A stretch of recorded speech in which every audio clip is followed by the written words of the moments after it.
بغیر ممبر والے طالب جوہری، تحریر وسط اللہ خان، پس پردہ آواز آفتاب احمد۔ اکتوبر 1991 شمالی لندن بی بی سی کی نوکری اختیار کیے 5 ماہ گزر گئے۔ اس دوران میرا صرف ایک گھر میں آنا جانا کھانا پینا تھا، جعفر بھائی اور فیروزہ جعفر عرف بجیا کا گھر۔ جعفر بھائی نے ایک دن پوچھا، ارے کراچی میں ہمارے ایک بھتیجے بھی رہتے ہیں طالب جوہری، کبھی ان سے ملاقات ہوئی؟ میں اچھل پڑا، آپ کے بھتیجے ہیں علامہ؟ ہاں تو کیا ہوا، کیا علامہ لوگ کسی کے بھانجے بھتیجے نہیں ہو سکتے؟ اور پھر لگ بھگ 1 ماہ بعد بجیا نے فون کیا، وہ آ گئے ہیں تمہارے علامہ، ملنا ہے تو آ جاؤ۔ ہم بجیا کے گھر سے 5 منٹ کی پیدل دوری پر ایک اسٹوڈیو فلیٹ میں رہتے تھے۔ یہ تصور ہی کتنا زبردست تھا کہ جس شخص کو کبھی کبھار عشرے کی مجالس میں ہزاروں کے مجمع میں بیٹھ کر سنا، ان سے آج بالمشافہ ملاقات ہوگی۔ علامہ سفید کرتے پاجامے میں صوفے پر ایک ٹانگ رکھے اور دوسری ٹانگ لٹکائے بیٹھے تھے، تپائی پر ڈینہل کا پیکٹ اور ایش ٹرے اور قہوے کا کپ۔ میں برابر بیٹھنے کے بجائے احتراماً نیچے بیٹھ گیا۔ بولے، میاں یہ کیا؟ یہ ڈرامے بازی مت کرو، تمہاری بجیا نے تمہارے بارے میں ہمیں پہلے ہی بتا دیا ہے، اوپر بیٹھو۔ لگ بھگ 15 دن علامہ بجیا کے گھر رہے۔ دونوں کے درمیان خوب نوک جھونک ہوتی تھی اور آخر میں علامہ کہتے، پھپھو ہم تم سے نہیں جیت سکتے، مگر ہمارا منہ بند کروانا ہے تو کچھ میٹھا کھلاؤ۔ چنانچہ کبھی کھجور، کبھی امبالی کی مٹھائی، کبھی کھیر، کبھی کچھ، حتیٰ کہ رات 2 بجے بھی گفتگو کرتے کرتے نعرہ بلند کر دیتے، ارے کوئی ہے جو عاشق چاردہ معصومین کو میٹھا پیش کرے؟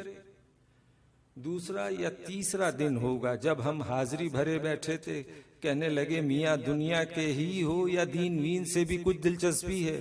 میں نے بتایا، قرآن کا پہلا اور 30واں پارہ پڑھا ہے، اسکول اور غیر نصابی کتابوں میں واجبی سی اسلامی تاریخ پڑھی ہے۔ بس کہنے لگے، اچھی بات ہے کہ تم نے اسلامی تاریخ واجبی سی پڑھی ہے، زیادہ گہرائی سے پڑھتے تو خاموش ہو جاتے یا پھر کج بحث۔ سن 80 کے عشرے میں پی ٹی وی سے فہم القرآن کی طویل سیریز نشر ہوئی، جس میں علامہ نہایت عام فہم اور زود ہضم انداز میں پیغام قرآن سمجھاتے تھے۔ اس سیریز کے چند پروگرام میں نے دیکھ رکھے تھے۔ چنانچہ جب علامہ لندن آئے تو میں نے کہا کہ جب تک آپ یہاں ہیں میں چاہتا ہوں کہ کم از کم سورہ فاتحہ سمجھنے میں میری مدد کریں۔ علامہ نے فوراً کہا، جب چاہو، جتنا چاہو۔ اس کے بعد 9-10 دن تک علامہ روزانہ کوئی ایک موضوع لے لیتے، جیسے الحمد، رب العالمین، یوم الدین، نستعین وغیرہ، اور آدھا پون گھنٹہ پرت در پرت سبب نزول، ماخذ، تاریخی پس منظر اور منطق کے سہارے ایسے لے کر چلتے گویا بچے کو کہانی سنا رہے ہوں۔ شاید یہ عراق میں لگ بھگ ابتدائی 10 برس حضرت قاسم الخوئی، باقر الصدر اور دیگر علماء اعظام کے آگے زانو تہہ کرنے، عربی و فارسی پر عمومی دسترس اور عرب و عجم کی تاریخ فہمی کا فیض تھا کہ علامہ کی مذہبی اور غیر مذہبی گفتگو ادق مسائل کا احاطہ ضروری کرتی تھی، مگر ان کی اجتہادیت، مشکل پسندی اور علمیت کے مصنوعی دبدبے سے بالکل آزاد تھی۔ اسی لیے عام آدمی بھی بلا امتیاز مسلک اور نظریہ بلا دھڑک ان کی جانب کھنچتا تھا اور پورا ابلاغی لطف کشید کرتا تھا۔ پھر علامہ پاکستان لوٹ گئے اور پھر لگ بھگ 15-16 برس بعد ان سے انچولی کے گھر پر ملاقات ہوئی۔ میں نے فون کیا تو اتفاق سے علامہ نے ہی اٹھایا۔ جیسے ہی کہا السلام علیکم، دوسری جانب سے وعلیکم السلام کے بجائے آواز آئی، لندن سے بات کر رہے ہو بدماش یا کراچی میں ہو؟ میں علامہ کی اس غیر معمولی یادداشت و سماعت پر ششدر رہ گیا۔ 15-16 برس پہلے محض چند دن کی ملاقاتوں کے باوجود ہزاروں آوازوں میں سے کسی ایک آواز کو پہچان لینا، اف، یہ آدمی ہے یا جن؟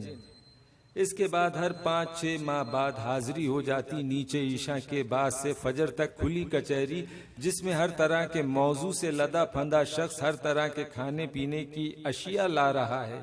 اس کچہری میں دو طرفہ گفتگو کی زیادہ گنجائش نہیں ہوتی تھی۔ علامہ دوسری اور تیسری حاضری میں میری بیچارگی بھانپ گئے۔ انہوں نے محمد علی سید سے کہا کہ آئندہ عصر تا مغرب ملاقات طے کرتے ہیں۔ اس کا فائدہ یہ ہوا کہ علامہ کے گھر کی اوپر والی منزل میں قائم لائبریری میں ہر چند ماہ بعد گھنٹہ 45 منٹ کی ملاقات ہو جاتی۔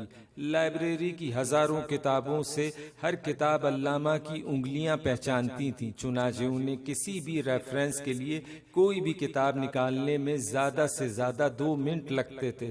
بقول محمد علی سید، علامہ نے بلا شبہ ہزاروں مجالس پڑھی، مگر ہر مجلس کی تیاری وہ ایسے انہماک اور محنت سے کرتے ہیں گویا سپریم کورٹ میں آخری پیشی ہو۔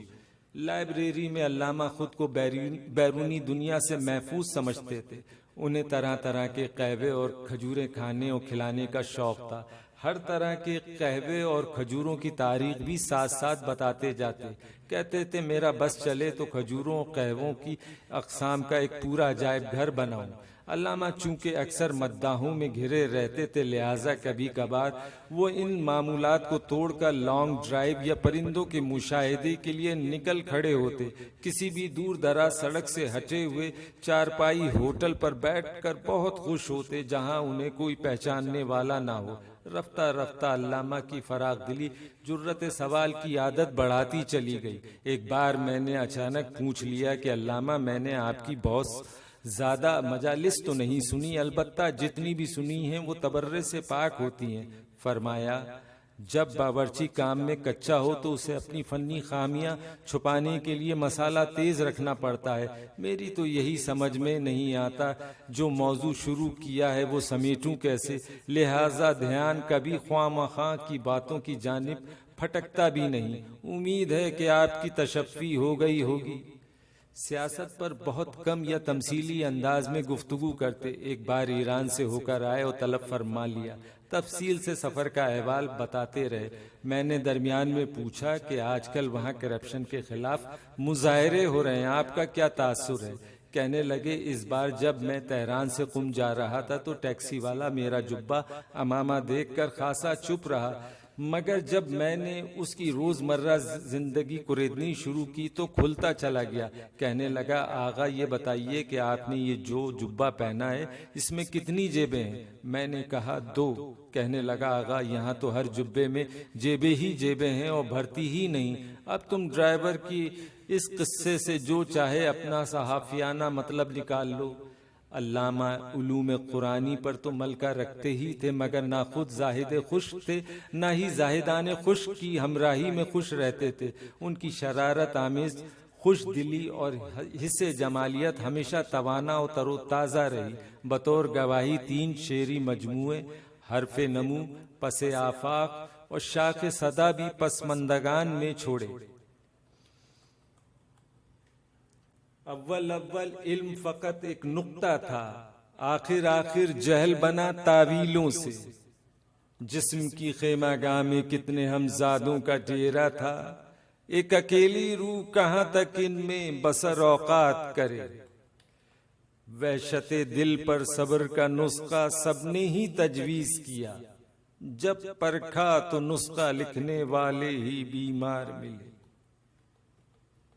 کم ہی لوگ واقف ہیں کہ علامہ صنعت احمال یعنی شاعری میں بھی ید تولا رکھتے تھے۔ ایک اور سخنوروں کو چیلنج کرتے تھے، کوئی ایک ایسا مصرع لکھ کر لاؤ جس کا کوئی مطلب نہ ہو۔ اس صنف میں علامہ نے 20 اشعار کہے جن کا ریکارڈ جانے کس کے پاس ہوگا۔ البتہ بطور نمونہ صنعت احمال میں 2 شعر حاضر ہیں۔ کھڑکی سے بھاگتی تھی دلہن احاسات کی، گھوڑا لیے کھڑا تھا پتیلی حیات کی، جب مرغ آگہی نے پپیتے میں سر دیا، نیولے کو میں نے مژدۂ رنگ سفر دیا۔ ایک دفعہ بہت ہی شگفتہ موڈ میں کہنے لگے، میاں تم اتنے باصلاحیت ذہین آدمی ہو، شیعہ کیوں نہیں ہو جاتے؟ میرے منہ سے بے ساختہ نکل گیا، اعلیٰ حضرت میں تو کب کا شیعہ ہو جاؤں، مگر علامہ ضمیر اختر نقوی عرف لڈن جعفری کو دیکھ کر سوچتا ہوں کہ سنی رہنے میں کیا برائی ہے۔ اس پر علامہ نے مسکراتے ہوئے کہا، بہت بدمعاش ہو تم، بہت زیادہ۔ علامہ 81 برس کی عمر میں چلے تو گئے، بس یہ شکایت قحط الرجال کے لق و دق بیابان میں پہلے ہی کتنے شجرے سایہ دار بج گئے تھے، جو ایک اور کم پڑ گیا۔ ایسے بڑے آدمی کا ذیابیطس اور دل کے عارضے وغیرہ کے ساتھ اوپر جانا اچھا نہیں لگتا۔ کیا کہا، ان کا خلا ایک طویل عرصے تک پر نہیں ہو سکے گا؟ مجھے تو شک ہے وہ خلا بھی اپنے ساتھ لے گئے۔ تفسیر ذکر شعر و سخن تھے اسے عزیز، حق گوئی تھی کلام میں بنیاد محوری، پروانہ حسین تھا رقص فنا میں گم، وصف کمال شوق کا طالب تھا جوہری۔